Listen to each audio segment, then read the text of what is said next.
ఇప్పుడు మీ సక్సెస్‌ని చూసి ఎలా అంటే happy they are happy? Of course తల్లిదండ్రుల వాళ్ళకి అంతకంటే మించింది ఏముంటుంది.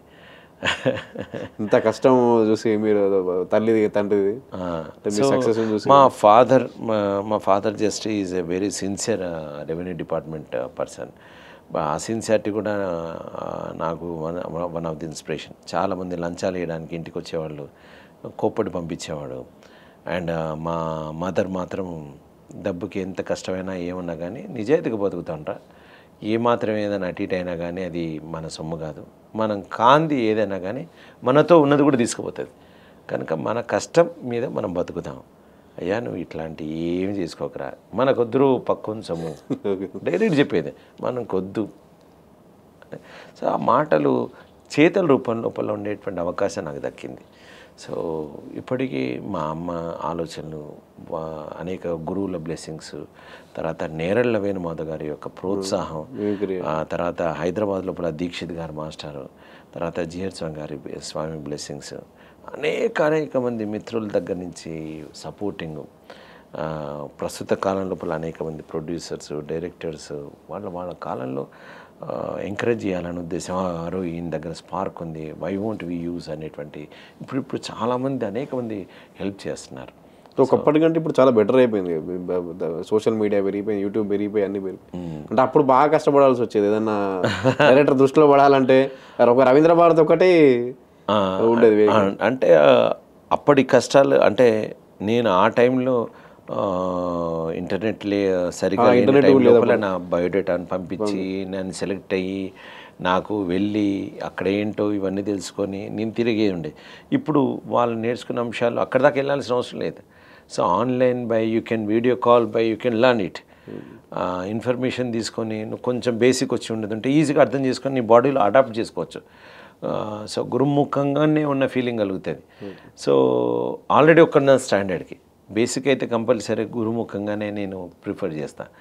సో అట్లా టెక్నాలజీ పెరిగేసేసి కరోనా వచ్చిన తర్వాత ఇంకా డిఫరెంట్ రెవల్యూషన్ పెరిగిపోయింది. So now changing, everything is changing, but human value is same. If you are sensitive miss అయితే నీలో ఆర్ట్ ఫామ్ మిస్ అవుతుంది. సో ఒక ఆర్టిస్ట్ అనేవాడికి టాలెంట్ కంటే ముఖ్యం humanity is important. If you are not a good at humanity, అతను ఒక humanity లేదంటే వాడు ఆర్టిస్ట్ కాలేడు. పాపులర్ కావచ్చు కానీ ఆర్టిస్ట్ కాలేడు. సో చాలా మంది యాక్టర్స్కి ఇప్పుడు మైమ్తో ఉన్న యాక్టర్స్కి వీళ్ళకి చాలా డిఫరెన్స్ కనిపిస్తూ ఉంటుంది. అంటే బాడీ ఫ్లెక్సిబుల్ కానీ, ఎమోషన్స్ కానీ, ఈజ్ మూమెంట్ కానీ. Mime all the time is the best. నువ్వు మైమ్ ఈజ్ అ మదర్ అంతే, it's a base. So any art form artist కావడం ఒక వరం. ఆ ఆర్ట్ ఫీల్డ్ లోపల మ్యూజిషియన్ కావచ్చు, సింగర్ కావచ్చు, యాక్టర్ కావచ్చు, డాన్సర్ కావచ్చు, ఏదైనా కావచ్చు, ఆర్ట్ ఫీల్డ్ లోపల నువ్వు బతకడం అనేది ఎంత అదృష్టం అంటే అంత అదృష్టం. కారణం ఏంటంటే నీలో ఉండేటువంటి భావనలను వేరే వాళ్ళకి వ్యక్తపరిచేటువంటి ఒక గ్రామర్ నేర్చుకున్నావు చూసావా, అంటే నువ్వు ఇంకో రకంగా కూడా బతికి ఇంకోరిని ఎంటర్టైన్మెంట్ చేసేటువంటి అవకాశం నీకు దొరకడం అనేది ఇట్స్ ఏ అందరికీ దొరకదు. అందరికీ ఏదైనా డబ్బు సంపాదించడం కోసం, లేకపోతే అందరికీ ఏదో హెల్పింగ్ పిన్ ఒక బాడీ ఉంటుంది, కానీ వేరే వాళ్ళకి మానసిక ఉల్లాసం ఇచ్చేటువంటి ఒక ప్రక్రియ. అందుకే artist all the times flourish. Indian mime academy మీరు స్టార్ట్ చేసింది ఏంటి, దాని టార్గెట్ ఏంటంటే మీరు రెగ్యులర్గా కోచింగ్? నేను నా ఉద్దేశం ఏమిటంటే నేను నేర్చుకునేటప్పుడు చాలా కష్టపడాల్సి వచ్చింది. సో ఎక్కడ ఉంది సిలబస్, అసలు ఏం నేర్చుకోవాలి, మైమ్ అంటే ఏంటి, 20 ఏళ్ల కిందట ఇక మన దగ్గర సిలబస్ లేదు. సో ఎట్లా ఏంటి అనేటువంటి ఒక థాట్ ఉండేది. అప్పుడు నేను స్టార్ట్ చేసిన తర్వాత అనేక మంది నేర్చుకున్న తర్వాత దెన్ నేను ఒకసారి అమెరికాకి వెళ్ళాల్సి వచ్చింది, ఓసారి ఇక్కడికి వెళ్ళాల్సి వచ్చింది, కలకట్టాకి వెళ్ళాల్సి వచ్చింది. ఒక్కొక్కరు ఒక అనుభవాలు చెప్పారు, కానీ స్టాండర్డ్గా ఉండేటువంటి అన్నీ నాకు నిరంజన్ గోస్వామి కనిపించింది. మళ్ళీ అమెరికాకి వెళ్తే వెస్టర్న్ది బాగా నచ్చింది. So no, I want to make it as a western and Indian కలిపేసేసి వేరే వాళ్ళు వేరేగా వెళ్ళాల్సిన అవసరం లేకుండా నేనే ఇక్కడ ఎవరికైనా ఇంట్రెస్ట్ ఉన్న వాళ్ళకి నా మాదిరిగా కష్టపడొద్దు అనేటువంటి థాట్ తోటి స్టార్ట్ చేయండి. సో దెన్ దీని నుంచి వర్క్షాప్స్కి వెళ్ళింది. వర్క్షాప్స్ నుంచి నియర్లీ 130 అబోవ్ వర్క్షాప్ చేసే ఇప్పటిదాకా all over India and abroad. Government నుంచి ఎటువంటి అంటే తెలంగాణ భాష తెలంగాణ సంస్కృతి వచ్చాక ఎక్కువ తెలంగాణ రాకముందుకు ఎన్ఎస్డి ఆర్ఆర్సీతో కలిసి వర్క్షాప్ చేశాను రవీంద్ర భారతిలో.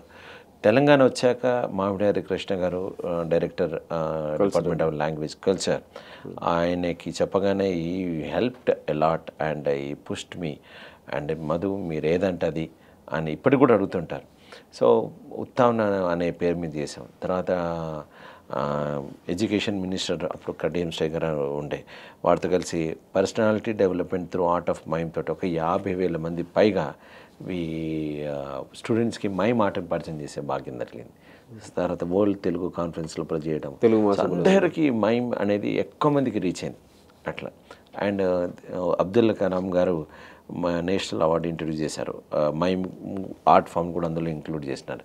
సో ఈ రంగంలో నా నుంచే స్టార్ట్ అయింది Ustaad Bismillah Khan Yuva Puraskar. So national awards, Padmashri awards. So ఇండియాలో నా it is mime is flourishing like anything. And body personality development నేర్చుకునే వాళ్ళకి యూజ్ చేస్తున్నారు, డాన్స్ అంటే నేర్చుకుంటున్నారు, యాక్టర్స్ నేర్చుకుంటున్నారు. ఎనీ యాక్టింగ్ వర్క్షాప్ లోపల ఫస్ట్ బేసిక్గా మైమ్తో స్టార్ట్ చేస్తున్నారు. సిసిఆర్టీ అయితే కొన్ని ఏండ్ల నుంచి వాళ్ళకి స్టూడెంట్స్ని హౌ టు హ్యాండిల్ అని టీచర్స్కి చెప్పేటువంటి వర్క్షాప్ లోపల మైమ్ ఖచ్చితంగా ఉంటుంది.